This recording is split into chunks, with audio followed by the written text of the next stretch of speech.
I'm experiencing Assam Laksa from a fantastic restaurant that uses a traditional recipe that is nourishing, it is delicious. That experience inspired my purple sweet potato laksa dish that I'm going to show you how to make right after this.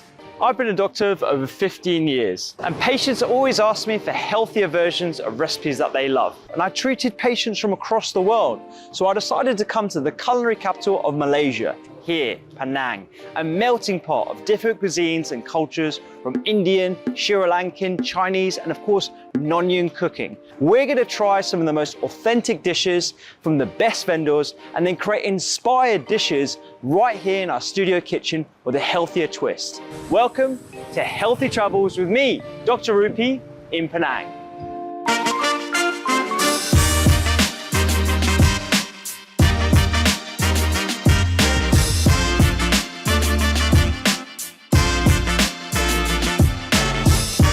So we did a little bit of research before we came out here, and we found a guy called Mr. Clement, who apparently is a top Penang food guide. So we're gonna go see him in this random mall right now. Mr. Clement. Oh, hi. It's lovely to see you. Yeah, nice to see you. Thanks, Yes, appreciate all the way it. from UK. All the way from the UK, yeah. We have a lot of good food too. I know, that's why we're here. But you have to teach us how to make it more healthier. Healthy, exactly, yeah, exactly. That's what I'm here to do. Yes. In talk of Penang, in Southeast Asia, it's well known as the food capital because we have so much of the mixture of community. And Penang set up actually by the British. It's the first British colony in Southeast Asia, and after that many immigrants came. Not only they brought their food culture, and some the food getting like mixed, and from here we also produce some of the very good what we call the Peranakan food. Peranakan. Peranakan, okay. Yeah. There's a word to describe the mix within the Chinese and the Malays, and they create a new style of food. I have a map.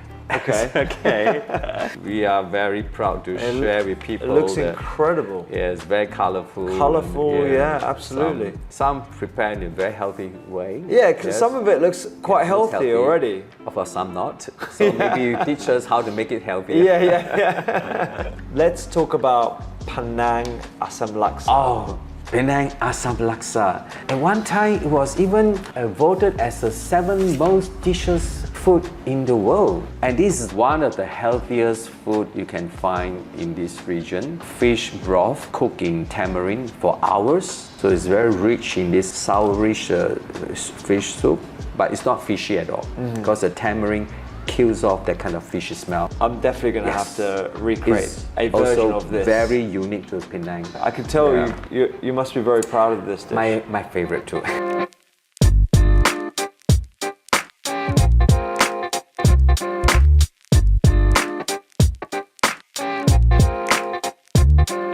Can I try the laksa? Laksa, yeah, I'll do one laksa. Okay. Yeah, thanks. Our popular drinks is amla, small line.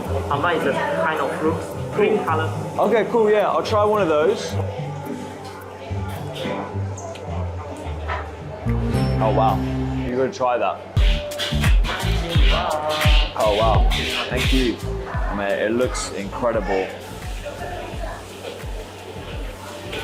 Wow, I've never had laksa like this before. This is like nothing I've ever tried before. It's got a cleaner texture to it. Got big chunks of crab, it's sour, and it's got these like rice gloopy noodles at the bottom. This whole dish comes together beautifully, and it's actually, you know what? It's already pretty healthy. It's phenomenal. It's one of the best things that I've tried. Can you talk me through like how you make the laksa? It's come from fish broth. Fish broth. Yeah. Oh, okay. Including some special ingredients like lemongrass, onions, pineapple. And you add crab meat on top? Yes. Different restaurants have this different versions. Taste. Oh, okay, yes. okay. Yeah, mine is come from my grandmother. Is that your my grandmother? Okay, right. Grandmother. Yeah. We need to make sure the soup is hot. Right. This is our traditional way to going down. So it's to steam the vegetables? Yes. Okay. It's very traditional way. Okay. Yeah. And then you finish off with the onions and thank you so much, man. I appreciate that.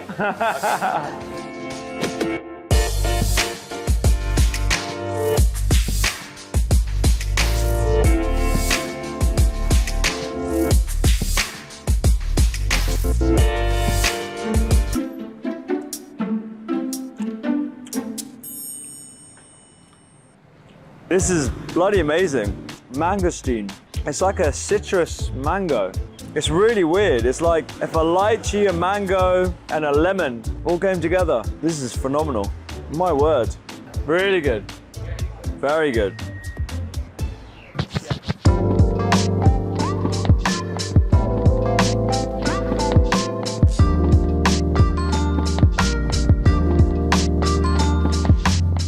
I had the most delicious Assam Laksa in Penang. I'm trying to recreate it. The actual word Laksa generally refers to noodles in a curry or broth, and actually it has its roots in Sanskrit. Many people believe that the origins of the word Laksha originate in Sanskrit, meaning 100,000, which refers to the noodle cake when it's dried. And the origins of the dish laksa are thought to have been around the coastal areas of Malaysia, where the local fishermen use different ingredients and just pull something together. And now it's become the Assam laksa that we love today. This kind of laksa is different to the typical laksas that we get in the UK and perhaps in the US as well. It's got a clearer broth, a much sort of stronger fish taste that I personally love, and you mellow that with some fruit, which I've never seen on a laksa before. Honestly, it's generally a pretty healthy dish, so I'm not really gonna mess around with it too much, making my doctor's kitchen laksa or laksha. I've already cooked the prawns. Instead of throwing away the shells, clean them and make fish stock from them. They're amazing sources of nutrition. You get loads of flavor. I missed the bin. This is gonna go into the water that I've already cooked the prawns in. I put the prawns in the fridge. Those shells have immediately gone pink. In the typical dish, what they do is they'll cook the bones, they'll whack it into like a blender, and then they'll mince it. So you're getting all the nutrition from the bones, from the shells, which makes it so nutritious and flavorful as well. In a typical laksa, they use something called laksa leaves. Daum kesum, also known as Vietnamese coriander or laksa leaf. These leaves are gonna go in there. We're gonna bash some lemongrass. And we're just gonna use the base, but because I'm not gonna waste these are also gonna go in. I just don't want the stalkiness. So these are just gonna go in broken. So it's easier for me to fish out. I've got some end cuts of spring onion. I didn't really have any other use for them in any of the recipes, so I'm gonna add them to the broth. I've got some young ginger. They would tend to use galangal. So just bashing them out. I'm using it rough because I need to fish out these ingredients. Excuse the pun. Need to fish out these ingredients afterwards. Do you like that one? Yeah. Yes, Rupi, that was good. I'm gonna just bash some garlic. This goes in. I've just got some mushrooms that I didn't really have any other use for, so they're gonna go in and flavor the base of that sauce. Tamarind. Now this tamarind is really important. This is super sour. It's like, woo! This is proper good stuff. In supermarkets in the UK, you can get tamarind paste. It's actually quite sweet. They add a lot of sugar to it. You want to be in control of the sugar that you add to your food. So you want to just get the whole ingredient. There's no need for any salt or sugar or any preservative to be added to this. In the original recipe, a very important part of it is shrimp paste. But I've been told by my video crew here that I'm not allowed to use shrimp paste because it just tastes too strong. So I'm not going to use the shrimp paste for this. I am going to use a little bit of chili paste, but if you are trying to be true to the original recipe, then use shrimp paste. I don't think it actually needs it because those prawn shells impart enough of that fish essence that I personally love. So I'm just going to go in with some chili oil. That is nutrition in a saucepan right there. I haven't added any salt to that, so we're going to use soy to flavor. This will need to stew and break down for, I would say, at least 45 minutes. Lower, slower boil if you really want to get as much flavor from this laksa. So I've got myself a Penang white coffee. This stuff is pretty addictive. I'm not an instant coffee kind of guy, but this Penang white coffee is pretty stunning. You can have it over ice, you can have it. I'm not sponsored by these guys. I should be. And I've been drinking probably too many. This has been cooking for about 45 minutes or so. You can smell the flavor. It is incredible on its own. Like if you just wanted a nourishing broth, whack those ingredients in, that's all you need. This is the only sieve I've got. I wouldn't use plastic, but This is what I'm working with, okay guys? So I'm just gonna pop this into the bowl and try and catch any shells. Goes in. So this goes back on. This is our laksa broth. Whilst that was cooking, I made these sweet potato noodles. These are something that you can find in Malaysia. They're made in Malaysia. Look at that. This is gonna make the dish look so pretty. I've just boiled them, put a little bit of sesame oil just to make sure that they're not claggy. The essential part of the Assam laksa is this technique that we saw in the street food market, in the restaurant. And what they do is they put the greens at the base of the bowl. I've got a selection of different greens here. I've got some kailan, some red spinach, regular spinach. At home, you could use watercress, torn up chard. You wanna make sure you're not using the stems in this recipe. Keep the stems, but I'm not gonna use the stems in this recipe. Put it all at the base here. We're gonna do what they did, which is essentially pour it in. So we wilt the greens, mash it up a bit, then pour any excess water back in. And so this method is actually adding more flavor to the original broth. If you imagine a big vat of this and you're constantly doing this, wilting again and again and again, you're getting more flavor in this. This is simmering away, it's concentrating the flavor, and you're not watering down the broth that ends up in your bowl. So it's a really interesting technique that I loved watching. I'm gonna do this one more time, and this goes back in, and these are nicely wilted, and the flavor has permeated these greens right here. I'm gonna add some different elements to my laksa bowl. These are fried bean curd. I'd use marinated. You could use leftover bits of proteins, whatever you have. In some recipes, I've seen them use tinned sardines that they mash and they put into the broth. Cooked prawns from the fridge. Just as a reminder, we cooked prawns in this water, so that's what was there before. I'm gonna chop these ones up and then garnish with a few. This is gonna go on the base here. I'm gonna go in with some of our sweet potato noodles. You know this is gonna be good. You know it. I'm gonna pour delicious concentrated broth over our ingredients here. We've done all the hard work. That broth has got all the nutrition, the benefits of those shells, the benefits of all those different flavors. It's just all about decoration now, guys. Just a quick one, if you're enjoying these recipes from Healthy Travels with Dr. Rupi, then check out the link down below in the captions where I give you all recipes from this series and an easy downloadable PDF. Just click the link down below, follow the instructions, and we'll send the recipes to you. Back to the show.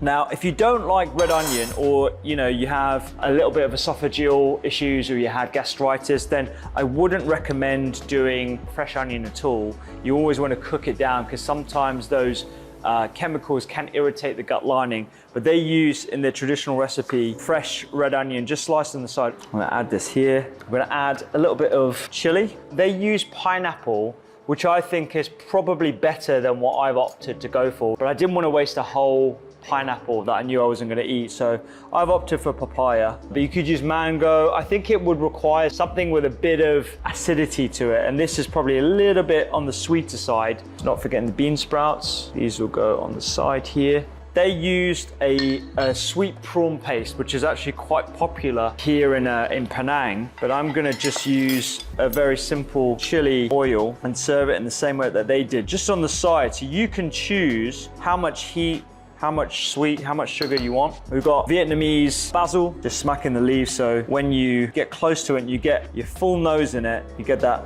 beautiful aromatic flavor. I've got some mint. I really feel like my inspiration meter is just off the chain right now, being here in Penang, experiencing the culture, the welcoming nature of the people, the melting pot of different cuisines, and everyone's like all different backgrounds. This is definitely one of the prettiest dishes.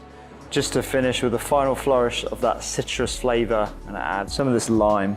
If this was put in front of you, I'm telling you, it would just put a smile on your face. I guarantee you. If someone came along in a restaurant or at home and they gave you this bowl of love, this bowl of colorful food, this is a proper rainbow, and it reflects the nutritional value, the flavor, the comforting nature of it. Like this, for me, just puts a smile on my face. Please do make this. It will put a smile on yours as well. This is my version of an Assam laksa that I'm going to call the Doctor's Kitchen Purple Potato Laksa. Oh my word. This inspired dish from the Assam Laksa is a lot less pungent than that version that I tried in the restaurant. That version was definitely more traditional. It has most likely mashed sardines in, it's got mackerel in, it's got a lot more heavy fishy flavor. This is a lot more light, it's a lot more fragrant, and I've put loads of different herbs in this one as well. The papaya, I take it back, I actually think that works really well. I'm gonna try it. This is gonna completely change the dish now when I add a little bit of that chili sauce. Instantly different. That lime at the end as well, just giving that tang, that zestiness.